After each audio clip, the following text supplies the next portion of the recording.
Most guys say they want to invest and that they want to buy the dip, but the moment that the market actually dips, they freeze and don't do anything. This channel is for ambitious men only. If you're new here, my friend, hello, my name is Vic. I'm a registered nurse and certified life coach turned personal finance strategist, and I help ambitious men get smarter with their money, understand the psychology of investing, and learning to build wealth in a fun way. Nothing in this video is for financial or investment advice, and it's all purely for educational purposes only, because I practice what I preach, my friend, and everything I talk about and do, I actually do personally myself. We've got a lot of good videos to go through today, my friend, so let's just get right into it.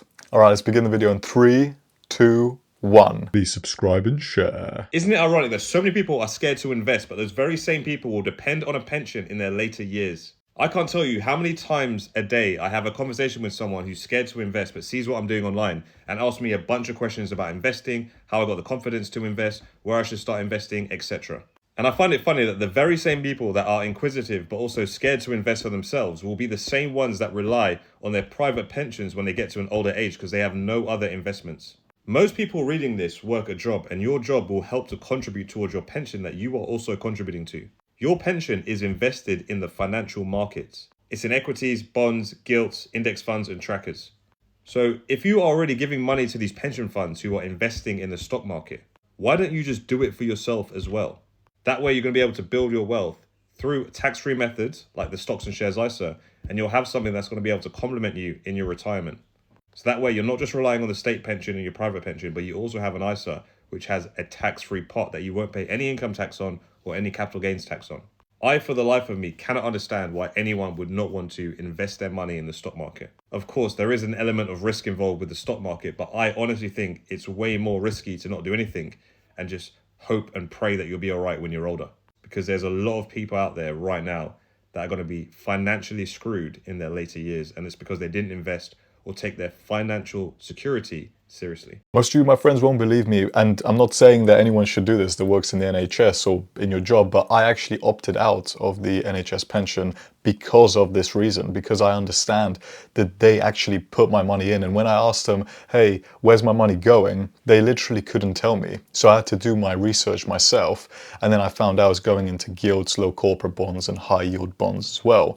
So because of that, I was generating an average of around 3 to 4%. But considering I know that the average stock market nominal rate of return is around 10%, then of course it makes perfect sense for me to take the money out and put it there instead. But when I've done the maths myself, I genuinely believe if the stock market keeps on going with an average of 10% nominal rate of return, even at a 9 or 8% nominal rate of return, this is before adjusted for inflation, remember, not after, the gains I would see based on speculation would actually be bigger just because of the fact that compound interest would work along a longer time horizon for me. Another controversial take here, but I've made way more money taking control of my pension and investing it myself than I did when it was in workplace pensions and in the hands of pension fund managers.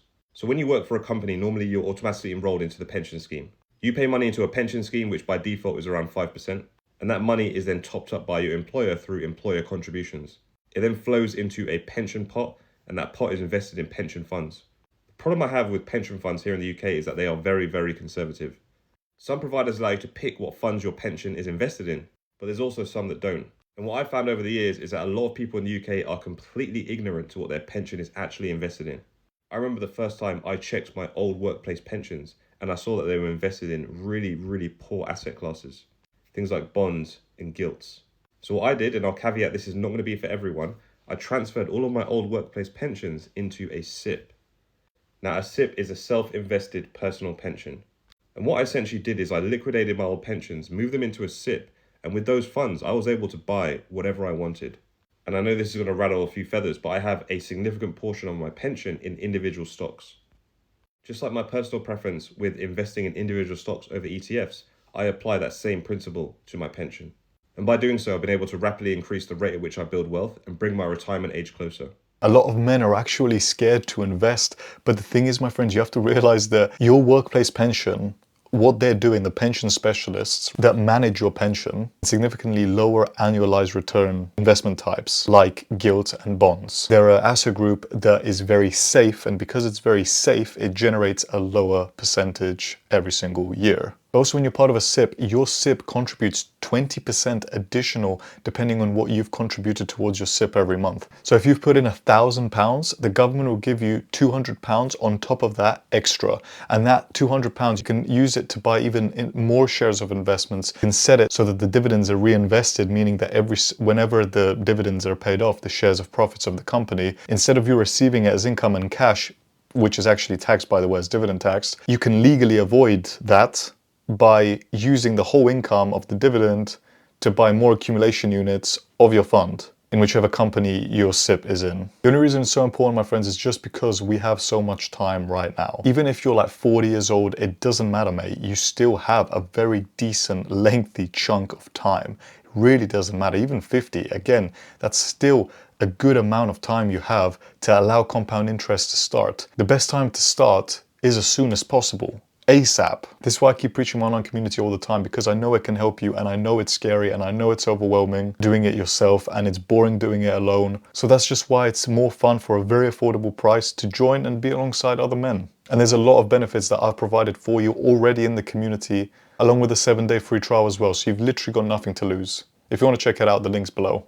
Let's have a look at some of the comments. What's a good place to open a SIPP pension? The guy that did the video replies, mine is with HL. That I believe that is Hargreaves Lansdown. If that's the case, I've actually done my SIPP with them as well. They're probably, I would say, the #1 reputable brokerage in the UK. Of course, my friends, please do your own research because there are other SIPP providers out there, and I'm not recommending anything to you. This is an interesting question. Dan the Man says, do you prioritize stocks ISA, stocks and shares ISA, or the SIPP?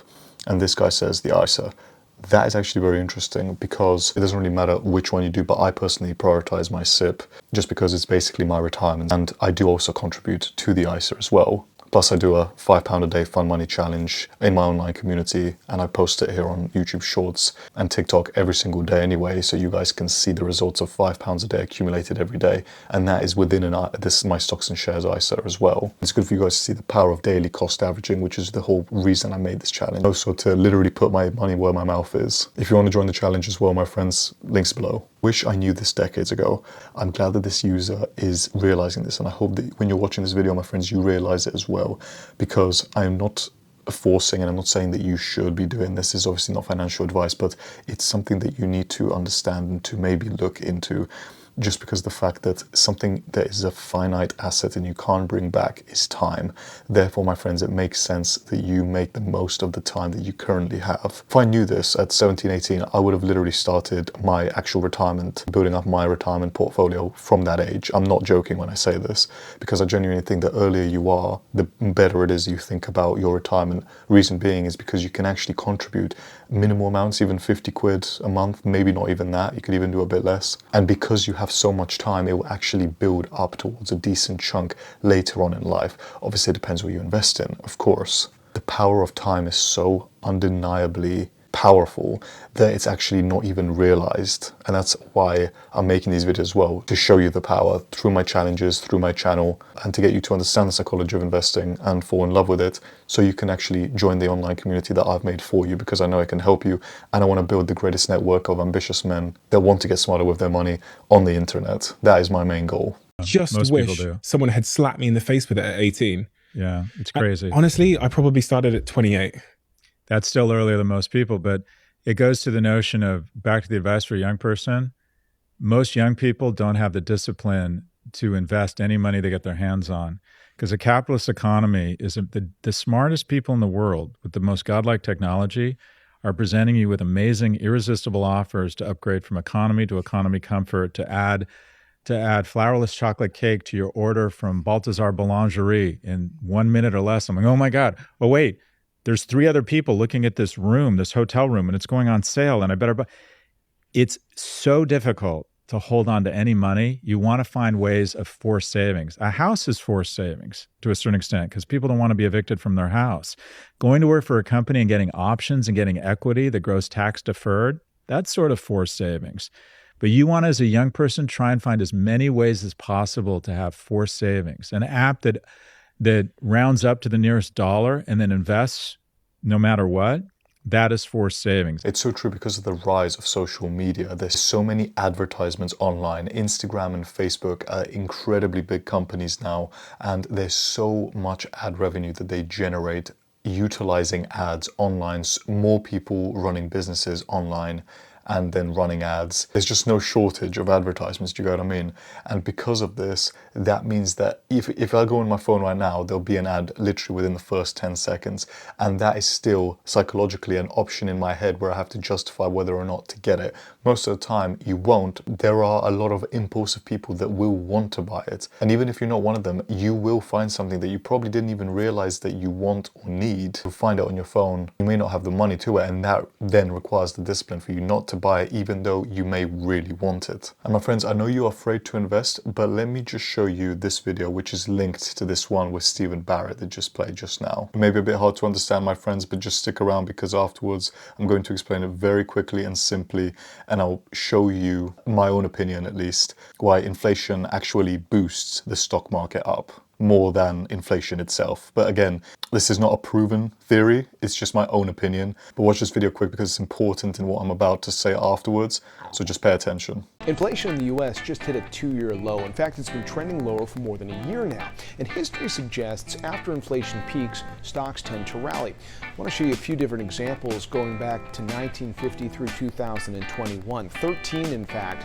where after inflation peaked, stocks rallied over the next 12 months most of the time. 10 out of 13 times, that's 77% of the time, with an average gain over that stretch of 13%. Now, we know the S&P 500 has had a big rally off its lows from last year, gaining around 17%, but there are plenty of examples looking at that earlier data, 1966, 1974, 1980, 1990, 2011, where you saw gains over a 12-month stretch for the S&P 500 that were more than 20%, and that is suggesting to some stock market bulls that there could be more momentum for the market ahead.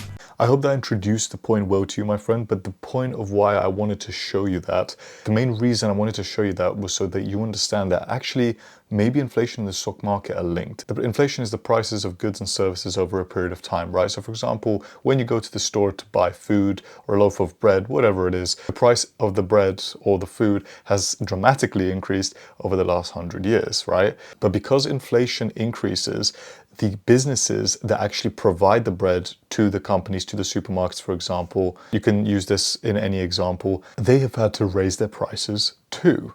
And obviously this is bad for consumers because we have to spend more, but in regards to investing, businesses will have to cost maybe a bit more for the production of the bread, and other manufacturing costs and other overhead costs will probably increase as well because of other companies helping them, those businesses. But overall, the prices increase because of inflation. And because the prices increase, the revenue that the business generates will increase as well, depending on the expenses, of course. So therefore, the overall total market cap of the company itself will increase. And because of that, that means as investors, when the market cap of a company increases, that means that it's performed well. That means it sees a positive net profit return at the end of the year, meaning that investors are paid back positively. And again, this, as you can see, this is because of inflation. The same way with wages, the same way with our jobs, right? It makes sense because if our wages are increasing, let's say 1% a year, but inflation's 3%, you actually have a very justified reason to say, actually, you know what, I want the extra 2%. And your employer should have to have a look at it. The same thing with businesses. If inflation increases by 3% in the year, then businesses have to try and match that. Because if they don't, then they're actually losing money. Anyway, my friends, this is just my own opinion. I hope that made sense. Comment down below what you think. But that's how I explain it to myself, and that's why inflation is very important actually for the stock market. And obviously it's not a good thing, but it shows you more reason to invest rather than save, because if you save, you definitely get destroyed by inflation. But if you invest, then you actually have a very reasonable fighting chance. But again, this is just my own opinion. My friends, give a like and subscribe if you enjoyed the video. YouTube recommends that you watch either one of these two videos next. Click one, and I'll see you over there, my friends.